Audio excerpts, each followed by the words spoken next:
Doctor Mohammad Yunus স্যারের উড়াধরা action number 3। দেখেন, মানে স্যারের অ্যাকশনগুলো অনেক ভালো লাগতেছে, খুবই ভালো লাগতেছে।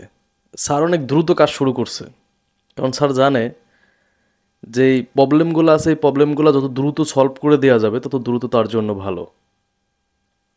এটা সে খুব ভালো করেই জানে, কারণ বিগত সময় আপনারা জানেন, আমাদের তত্ত্বাবধায়ক সরকারই বলেন আর অন্তর্বর্তীকালীন সরকারের কথাই বলেন, কোনো সরকার কিন্তু জনগণের আস্থা অর্জন করতে পারে নাই। জনগণের কাছে ভালো ছিল না, কোনো সরকারই ছিল না। আপনারা তো বিগত সময়ে যারা আগের থেকে জানেন তারা সবাই জানেন যে কোনো সরকারই মানে জনগণের আস্থা অর্জন করতে পারে না, জনগণের কাছে ভালো হইতে পারে নাই। এখন ডক্টর মোহাম্মদ ইউনূস স্যার কি জনগণের কাছে ভালো হইতে পারবে? তার কাজগুলা কিন্তু যথেষ্ট, মানে যে কাজগুলা সে করতেছে যথেষ্ট প্রশংসনীয় কাজ। সত্যি বলতেছি যে তাদের মতো লোকের দরকার ছিল। দেখেন, একার পক্ষে তো একটা রাষ্ট্র কখনো ঠিক করা সম্ভব না, এটা আপনারা ভালো করেই জানেন। একার পক্ষে এক একটা রাষ্ট্র কখনো ঠিক করা সম্ভব না। অনেকে আবার বলেন যে শেখ হাসিনা তো একা চাইলেও পারতো না, তো শেখ হাসিনার দোষ কেন দেয়? নো, শেখ হাসিনা ছিল মাফিয়া। একটা কথা মাথায় রাখবেন, শেখ হাসিনা ছিল মাফিয়া, তার যত নেতাকর্মী ছিল সব ছিল মাফিয়া, কারণ মাফিয়া ছাড়া একটা দেশকে এভাবে কন্ট্রোলে আনা সম্ভব না। সেজন্য তার যত সিলেকশনের ব্যক্তি ছিল সবগুলাই ছিল মাফিয়া।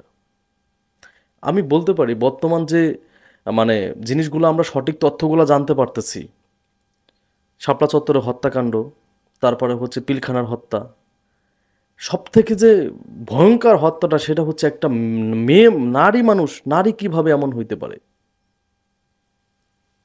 কিভাবে হইতে পারে? পৃথিবীর ইতিহাসে মানে হিটলারের পরে কোনো স্বৈরশাসক আসছে কিনা আমি জানি না শেখ হাসিনার মতো। এবং বর্তমানে পৃথিবীতে যতগুলা স্বৈরাচারী সরকার আছে, শেখ হাসিনার মতো এতটা জঘন্য, এতটা জালিম মনে হয় কেউ ছিল না, রক্তপিপাসী কেউ নাই, চ্যালেঞ্জ করে বলতে পারি, নেই। এতটা ভয়ঙ্কর একজন জালিমের হাত থেকে বাংলাদেশকে রক্ষা করছে আল্লাহ। বলতাম যে আর দেখেন, আল্লাহ সব থেকে বড় পরিকল্পনা করে, আল্লাহ যে কোনো একটা সিদ্ধান্ত তো নিয়েই রাখছে। আমরা একটা সময় চিন্তা করতাম যে আওয়ামী লীগের ধ্বংস হবে, কিন্তু এতটা ভয়ঙ্করভাবে ধ্বংস হবে কখনো কল্পনা করতে পারি নাই। ডক্টর মোহাম্মদ ইউনূস স্যার, দেখেন আপনাকে বলি, বাংলাদেশের কোনো একটা সেক্টরে কিন্তু ভালো নাই, ধ্বংস করে দেওয়া হয়েছে। কোনো একটা সেক্টরই ভালো নাই। দেখেন, বাংলাদেশ শিক্ষায় জাতির মেরুদণ্ড, শিক্ষায় জাতির মেরুদণ্ড, এটা মাথায় রাখতে হবে আপনাকে। সেই শিক্ষা খাতকে কিন্তু ধ্বংস করা হয়েছে। আপনারা জানেন যে আমরা অবকাঠামোগত উন্নয়ন ঠিকই করতে পারছি, বাট অবকাঠামোগত উন্নয়ন করতে যাদেরকে প্রয়োজন হয় সেই ধরনের জনবল আমরা গড়ে তুলতে পারি নাই। পদ্মা সেতু এটা করে দিয়ে গেছে কারা? চায়না। পারমাণবিক বিদ্যুৎ কেন্দ্র করলো কারা? রাশিয়া। একটা রাস্তা করতে গেলেও ফুটওভার ব্রিজ করতে হবে, যা করা লাগবে বিদেশি লোকজন করতেছে। এইটা কেন তৈরি হচ্ছে না বাংলাদেশে? বিকজ আমাদের শিক্ষা খাতকে ধ্বংস করা হয়েছে। এটা আপনারা ভালো করেই জানেন, এটা আমার থেকে বেটার আপনারা জানেন। আমি আপনাকে বলি, যদি ওই কথাগুলো বলা ঠিক হবে না, তারা আমার শিক্ষক এবং শিক্ষিকা, তারা আমাকে পড়াইছে এক সময়। এমন এমন মানুষকে চাকরি দেওয়া হয়েছে টাকার বিনিময়ে, ঘুষের বিনিময়ে, যারা আসলে তাদের কোনো যোগ্যতা ছিল না। মেধাবীরা ওইখানে সুযোগ পায় নাই কেন? যারা মেধা ছিল, অনেক ভালো স্টুডেন্ট ছিল এক সময়, তারা সুযোগ পায় নাই কেন? তারা ঘুষ দিতে পারে নাই, তাদের মামা খালু ছিল না। এটা ছিল তাদের মেন সমস্যা, এটা ছিল মেন সমস্যা। দেখেন, আপনাকে যখন একটা গাছ লাগাবেন, প্রথম থেকে কিন্তু গাছটা সোজা করে লাগাইতে হবে।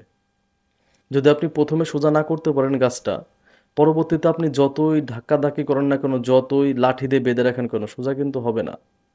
এটা আমার থেকে আপনারা বেটার জানেন। এবং আপনার পরিবারের একটা সন্তানকে যদি আপনি ছোটোবেলার থেকেই প্রপার গাইডলাইনে না রাখেন, বড় হওয়ার পরে কিন্তু আপনি ওকে লাইনে আনতে পারবেন না, অনেক কষ্ট হয়ে যাবে আপনার। কথা বলার কারণ আছে।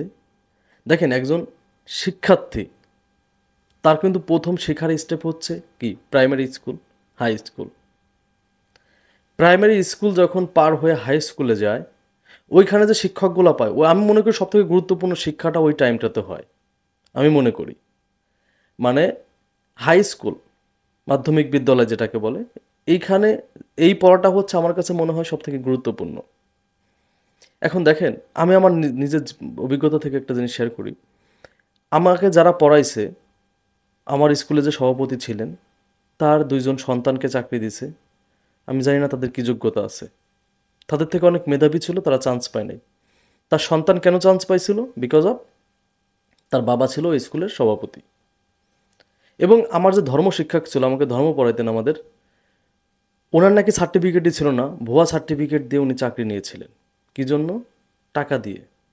ইসলাম শিক্ষা পড়াইছেন, ইসলাম শিক্ষা, আমাদের ইসলামিক শিক্ষা দিয়েছেন, সেই ব্যক্তি ভুয়াভাবে চাকরি নিয়ে আমাদেরকে ইসলাম শিক্ষা দিয়েছেন।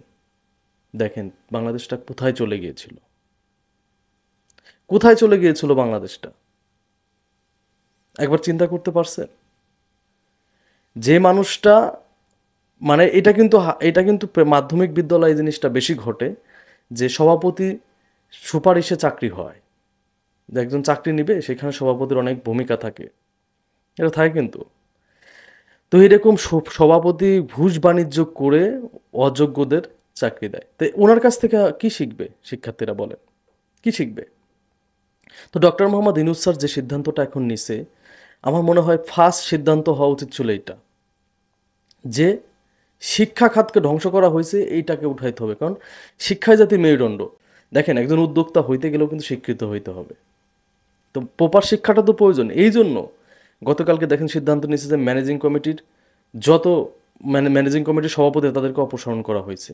কারণ এইখানেও দলীয়করণ ছিল।